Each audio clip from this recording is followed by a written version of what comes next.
This is Jolie here for talkSPORT Boxing. I am with Hall of Fame boxing promoter Frank Warren. It's been a good weekend for you, Frank, with all the Arsenal results. As a Tottenham fan, I'm not very happy, but are you going to win the league? How can you admit you're a Tottenham man?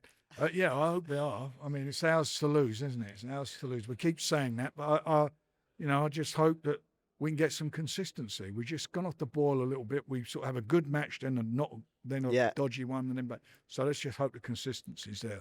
But they look good. They look good against Spurs. one and done. I'm never asking you about that again, but we will talk about what's on the line today. The first press conference for Fabio Wardley, as you can see in front of us here, WBO World Heavyweight Champion against Daniel Dubois. Manchester are going to be in for a cracking night come May the 9th. Do you know what? This is the most exciting heavyweight fight out there. You look at their KO knockout ratio, it's probably high. I mean, I can't think of a heavyweight fight, world heavyweight championship fight with such a high, where two fighters got such a high ratio of stoppages. And that's what this is going to be. When that first bell goes, they're going to get down on it, and it's going to be just so exciting. It's called Don't Blink for a reason, Well, right? that's it. That's the fact, yeah. Okay, let's get into the nuts and bolts of the fight itself. For Dubois, we were hearing rumours of a Zhang fight. It was almost like a press conference was 6-7 days away. How close were you to that? We were, but then this came up, and he wanted a tough fight back. Well, he's got a tough fight back. He's coming off that loss from Usyk, Yeah. and former world champion, and he's gone back in the deep end. And Fabio, his first defence, to go in with a big punch like he's doing, that says a lot about him. hmm Was that in any way, do you know about the Don Charles re-signing? Because he came on Talk Boxing and said to us all that Wardley is easy work for Daniel Dubois. Do you think Don has had an impact in this fight being made? No, I don't. I think Don. I think the fact he went with Tony Sims, he spent some time there, and he's gone back to Don, tells you that he obviously valued Don, and maybe that sometimes, the fact that he's gone elsewhere and now he's come back says that, makes him appreciate Don more. So I'm pleased with that.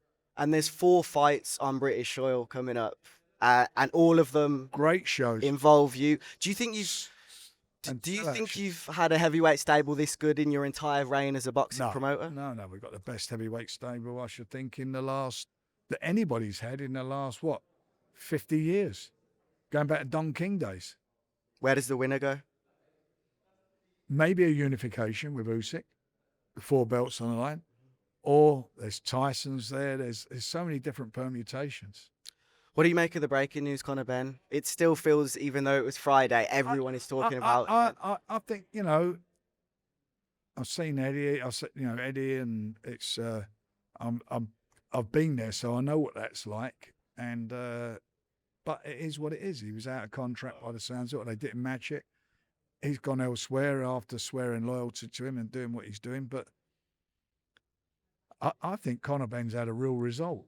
I mean, because me personally, looking at him and looking at where he's at, he's had a tremendous result to get the money he's getting. Because I don't think he's the best fighter in Essex. I think we've got 2 fighters there who have beat him. Do you think Conor is in the wrong for doing what he did, considering how long Eddie stuck with him? That's their business, and I think what Eddie has said, how they stood by him, and I think Conor appreciated that. But he's come out now and said for the money that he's been involved, it weren't matched and whatever. But that's their business, and I wouldn't have been paying him that money, that's for sure. Are you friends with Turkey at the moment? Am I what? Are you friends with Turkey at the moment? I'm not in any crosswords with him. Okay. And how is your relationship with Turkey, Zuffa, TKO, Seller? Obviously, there was breaking news that came out today. Is there anything that you could comment at the moment? No, not at all. What are you looking forward to then in terms of the heavyweight fights? The most important, obviously, is the next one, we'll say, as a promoter. Moses is Halbert, Jermaine Franklin. Talk to us about that fight. Moses is nigh on sold out in a tremendous fight. That Magnificent 7 show, again, sold out. Brilliant show. That goes on up in Manchester on the 28th of March. The one we're announcing today, which goes on in May, early May, that's a fabulous fight. We've sold out Dublin. We sold out Germany. We're announcing a big heavyweight fight in Paris tomorrow. We're selling out everywhere we go. You know why? Because boxing's not broke. Mm-hmm. And we're getting on with it and we're delivering because we're not babies. What do you make of Dana and Eddie going back and forth as you just bring that up? I'm pleased it's not me. Let them get on with it. Are you glad you're past that stage in your career? It feels like with Eddie. Past that day, they're leaving Actually, me yeah. out. They're looking at me thinking he's the old geezer. He's gone. He's out the game. That's what. Maybe not. Manny Pacquiao and Floyd Mayweather are fighting. That is a crazy fight on Netflix in September. What did you think of that? What do I think of it? No, care? I don't. I look, these guys, they're going to earn some money. You know, good luck to them. It's dangerous. They're doing it. I don't like the idea of it. But then Manny went and sort of last fight went and showed something no one expected to happen. But the bottom line is, let them, that's their business. Let them get on with it. Me, I have no interest in the fight. Why don't you like it? Because just from a devil's advocate it's perspective, dangerous. They're too old, and that's it. They shouldn't be fighting at that age. They just shouldn't be fighting. Dare I ask you for a winner, Frank? Do you know what? I have no regard for it. The fight. I don't know whoever's age best. Mm-hmm. But it is what it is. Chisora, crazy world we live in. Chisora and Wilder's coming up as well. The second fight on that four-fight blockbuster you have coming up. What are you looking forward to most about that fight? Again, it's not going to go the distance. I don't think it'll go the distance. Derek's is going to walk forward. He's going to put it on him, and it's really, can Deontay soak up the pressure and can he get those big shots off? Do you think he can? A lot of people think Derek has this one in the bag, considering he's got more heart, grit, determination, and the stage of Deontay Wilder's career. Deontay Wilder's got heart. I mean, look at them fights he had with Tyson. I mean, he got off the floor a couple of times. Without doubt. Heart. Don't worry about that. He had show heart. It's an intriguing fight. Absolutely. With looking at his recent fights, though, do you think we're going to see a better version of Deontay? He believes he's a new man even since his last fight.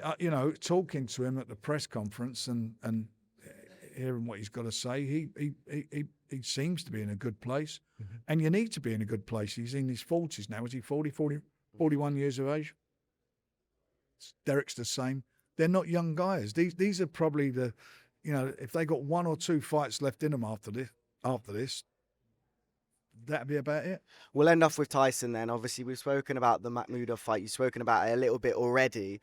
But what kind of a test do you think he does pose to Tyson, considering he's been out of the ring, right? Tyson's, by the time that fight happens, he's been out of the ring, for nearly 18 months. And he's a big man. He can punch. He's a good puncher. I think he's knocked 17 of his opponents out in the first round. He's got massive, again, knockout ratio. We'll see what Tyson's got. Tyson's in a really good place. I've spoken to him. He looks so well. It's the best I've seen him look for quite a few years. So he's in a good place, and he'll be looking to put on a performance to show the world that he's back and back in style. People at home are going to be wondering what's happening with his trainer. Is he going to be trained by his dad? Is he with Sugar Hill still? What's happening? He'll sort that out. Do you think he needs one? Some people have said he doesn't even need one, and we've seen. No, he needs somebody to be in the gym and work with him. But he needs somebody to train him. You're not going to teach Tyson how to box or anything now. He's been there, done it all. He's got a great boxing brain. Absolutely. He doesn't need a coach. He just needs somebody in there who's gonna work him and get him, put him through the motions, and that's what he'll do. Who do you think would be good for him? A lot of coaches are out there. Do you have anyone in mind? Not that he'll make his own decision. I haven't thought about it. And it's not just about who he's a coach. He's also got to gel with them, and he's got to want to and work with them. Okay. Well, finally, let's just end off then with the fight. The reason we're here today, Fabio Wardley, the story of him, and what do you think it would mean for him to? This is the best heavyweight fight. Will be the best heavyweight fight this year. It will be. It's going to be exciting. It's going to be brutal. These guys are tough guys. They're monsters. They can punch. It's going to be excitement. And we called it "Don't Blink" for a reason. Yeah. You can't afford to blink. Once these two guys get in there. Once that first bell goes and they get down on it, you are going to be entertained. I completely agree. Why wasn't this at a stadium? Well, because at the time we made the fight, we made a decision where we are. But you know what? We're still out there, so I know that the pre-bookings are going through the roof. So if you want to get a ticket, you better be a bit lively because this is sold out. This will be sold out. Well, you heard it here and you will hear it again in the build-up. May the 9th. Don't blink.